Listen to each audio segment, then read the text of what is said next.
5장. 이렇게 해서 솔로몬 왕은 하나님의 성전과 관련된 모든 일을 끝마쳤다. 그는 아버지 다윗이 바친 거룩한 예물, 곧 은과 금과 기구들을 가져다가 하나님의 성전 보물보관소에 두었다. 이 모든 일의 가장 중요한 순서로 솔로몬은 하나님의 언약궤를 시온에서 옮겨 성전 안에 모시기 위해 모든 지도자, 곧 모든 지파의 대표와 각 가문의 족장들을 예루살렘으로 불러 모았다. 일곱째 달 절기, 곧 초막절에 이스라엘의 모든 사람이 왕 앞에 모였다. 이스라엘의 모든 지도자가 모이자 레위인들이 궤를 맸다. 그들은 궤와 회막과 예배에 쓰는 회막 안에 모든 거룩한 물건을 옮겼다. 레위인 제사장들이 그것들을 옮겼다. 솔로몬 왕과 이스라엘 온 회중은 궤 앞에서 예배하며 셀 수 없이 많은 양과 소로 제사를 드렸다. 그 수가 너무 많아 자세히 기록할 수 없었다. 제사장들은 하나님의 언약궤를 제자리, 곧 성전 내실의 지성소 안, 그룹들의 날개 아래에 가져다 놓았다. 그룹들의 펼친 날개가 궤와 그 채를 덮었다. 채 끝은 아주 길어서 내실 입구에서 밖으로 튀어나왔는데 멀리서는 보이지 않았다. 그 채는 오늘까지 그곳에 있다. 궤 안에는 호렙에서 모세가 넣어둔 두 돌판 외에는 아무것도 없었다. 호렙은 하나님께서 이스라엘을 이집트에서 이끌어내신 뒤에 그들과 언약을 맺으신 곳이다. 제사장들이 성소에서 나왔다. 그곳에 들어간 제사장은 서열이나 직무와 관계없이 모두 거룩하게 구별되었다. 음악을 맡은 레인 아삽과 헤만과 여두둔과 그들의 가족도 모두 예배 예복을 입고 함께 자리했다. 찬양대와 악기 연주자들은 제단 동쪽에 모여 섰고 제사장 120명이 그 옆에서 나팔을 불었다. 찬양대와 노랫소리와 나팔소리가 하나가 되어 하나님께 찬양과 감사를 드렸다. 악기 연주자들과 찬양대가 완벽한 조화를 이루어 노래와 연주로 하나님을 찬양했다. 하나님은 선하시다. 그분의 신실한 사랑은 영원하시다. 그러자 하나님의 성전에 구름이 가득 찼다. 성전에 가득한 구름. 하나님의 영광 때문에 제사장들이 직무를 수행할 수 없었다. 4장. 적그리스도의 영. 사랑하는 친구 여러분, 들려오는 말을 다 믿지 마십시오. 사람들이 여러분에게 하는 말을 신중히 생각하고 따져보십시오.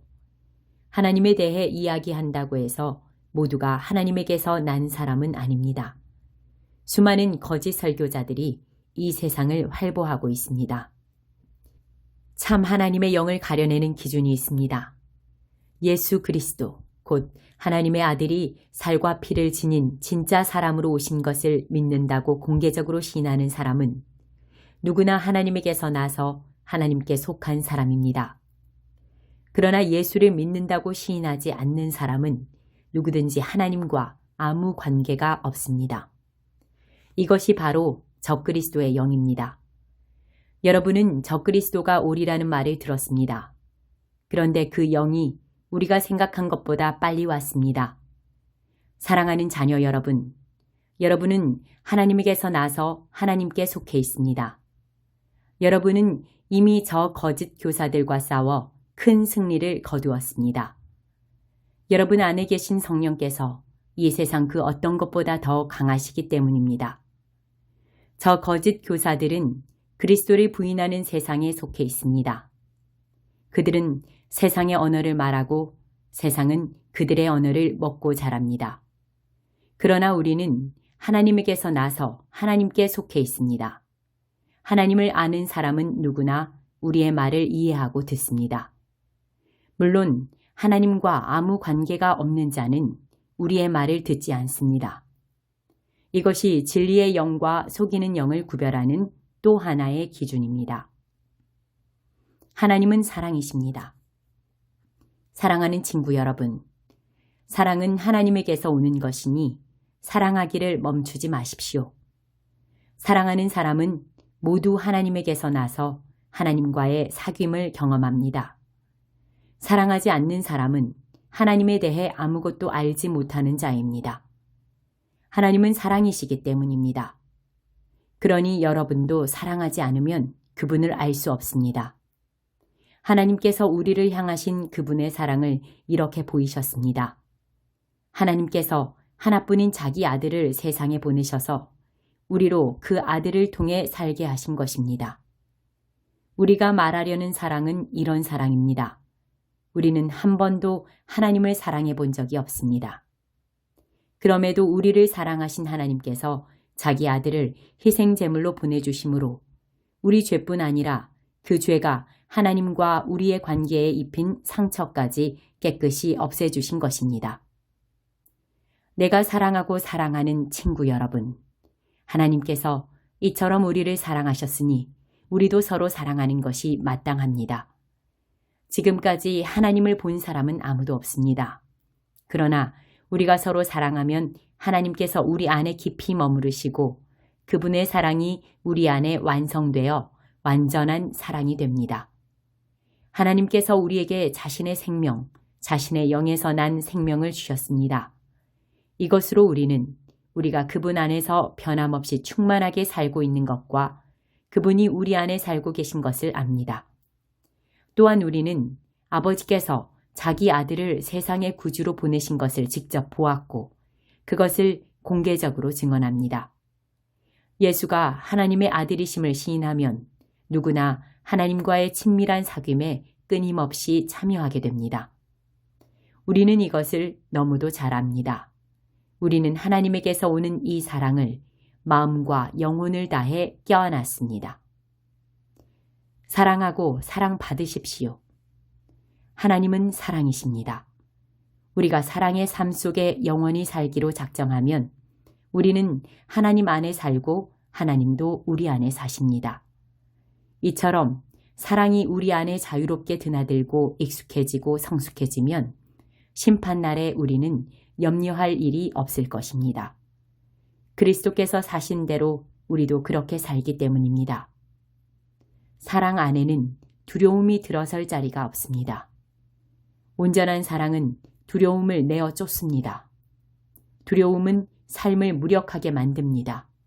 두려워하는 삶, 곧 죽음을 두려워하고 심판을 두려워하는 삶은 사랑 안에서 온전해지지 못한 삶입니다. 그럼에도 우리는 사랑합니다. 사랑하고 사랑받습니다.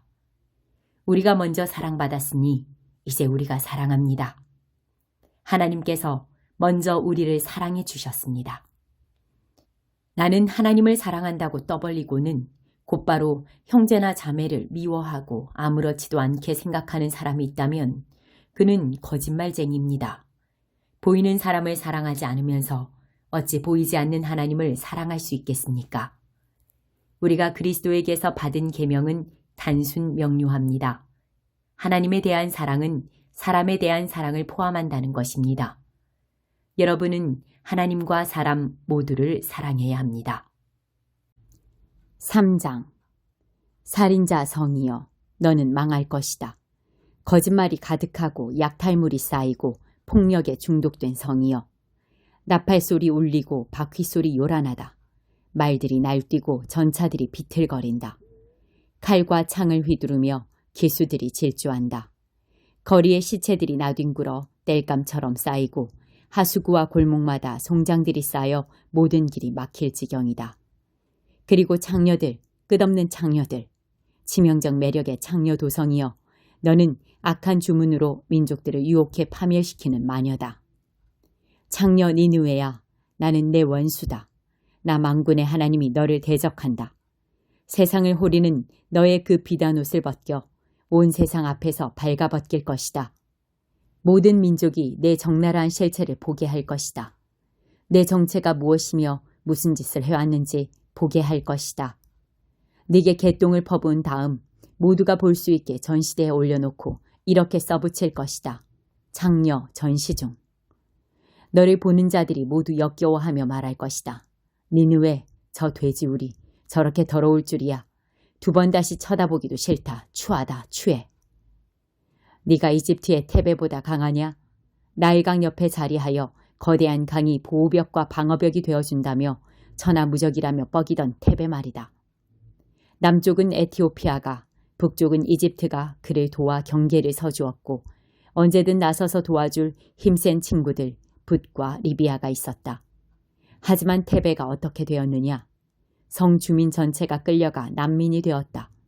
대낮에 대로에서 아기들이 길바닥에 맺혀져 죽고 고관들이 경매에 붙여져 팔려갔으며 유명 인사들이 사슬에 묶여 끌려갔다. 니느웨야, 알아두어라. 너도 그렇게 될 것이다. 어디에 부딪히는지도 모른 채 이리저리 비틀거리며 누울 곳을 찾는 취객처럼 될 것이다. 너의 요새는 복숭아 나무 같다. 익을 대로 익어 수확만 기다리는 복숭아. 나무를 살짝만 흔들어도 배고파 쩍 벌린 입속으로 우수수 떨어진다. 현실을 똑바로 보아라. 내 전사들은 힘없는 겁쟁이들이다. 그들은 봉에 지나지 않는다. 내 국경은 틈이 벌어진 문이다. 적들이 들어오는 것은 식은 죽 먹기다. 무슨 수로 그들을 막겠느냐. 포위에 대비해 물을 비축하여라. 방어망을 강화하여라. 기초를 다져라. 진흙을 가져다가 벽돌을 만들어라. 하지만 안 됐구나. 너무 늦었다. 원수가 놓은 불이 너를 사를 것이다. 원수가 휘두른 칼이 너를 갈기갈기 찢어 놓을 것이다. 너는 메뚜기 떼에게 뜯기듯 물어뜯길 것이다. 그렇다. 메뚜기 떼에 당하는 것 네게 합당한 운명이다. 너 자신이 바로 메뚜기 재앙이기 때문이다. 상점과 상인들을 끝없이 늘려온 너. 사는 자와 파는 자의 수가 하늘의 별들보다 많다. 메뚜기 떼 재앙이다. 온 지역을 깡그리 털어먹은 다음 날아가 버리는 메뚜기 떼다. 내 관료들이 메뚜기들이고 내 브로커와 은행가도 메뚜기들이다. 처음에는 너를 위해 봉사한다며 만면에 웃음을 띠고 선심을 쓰지만 후에 뭔가 묻거나 불평할 것이 있어 찾아가면 그들은 종적도 찾을 수 없다. 아시리아의 왕아, 목자가 되어 백성을 돌보라고 네가 세운 지도자들은 지금 딴짓을 하느라 정신없다. 그들은 책임을 다하고 있지 않다. 내 백성이 뿔뿔이 흩어져 길을 잃고 헤매는데 아무도 보살펴주지 않는다. 너는 돌아올 수 없는 강을 건넜다. 네가 입은 상처는 치명적이다. 내 운명에 대한 이야기를 듣게 되면 온 세상이 박수를 치며 환호할 것이다. 내 흉악은 세상 구석구석까지 마술을 뻗쳤다. 그 악에 고통을 받지 않은 사람이 없다. 19장 삭개오. 예수께서 여리고에 들어가 걷고 계셨다. 삭개오라는 사람이 거기에 있었는데 그는 세금 징수하는 우두머리이자 상당한 부자였다. 그는 예수를 보고 싶은 마음이 간절했으나 무리 때문에 시야가 가렸다. 키가 작아서 사람들 너머로 볼 수가 없었다. 그는 예수께서 지나가실 때 보려고 먼저 달려가 뽕나무에 올라갔다. 예수께서 나무 밑에 오셔서 올려다보며 말씀하셨다. 삭개오야, 어서 내려오너라. 오늘은 내가 내 집에서 묵어야겠다. 삭개오는 자신의 운이 도저히 믿기지 않았다. 그는 나무에서 내려와 기쁜 마음으로 예수를 자기 집에 모셨다. 그 일을 본 사람들이 하나같이 붕괴하며 투덜거렸다. 저분이 무슨 일로 이 사기꾼 같은 사람을 가까이 하는가? 삭개오는 놀라서 그냥 그 자리에 서 있었다. 그가 더듬거리며 사죄했다. 주님, 제 수입의 절반을 가난한 사람들에게 거저주겠습니다. 그리고 제가 남을 속인 일이 있으면 그 피해액을 4배로 보상하겠습니다.